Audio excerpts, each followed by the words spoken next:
the green charging system for the Typewriter Repairman's 2010 NERC ROV BABS.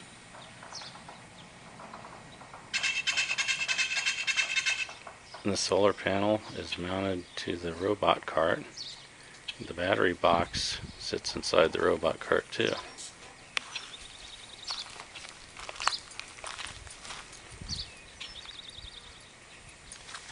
The switches on the left are switched to the left to charge the system, and to the right to run the robot, center off.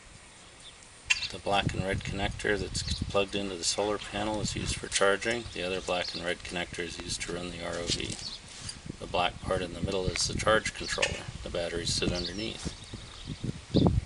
It's very simple to use. Switch the 4 switches to charge, plug in the solar panel to the connector, and let it sit out in the sun.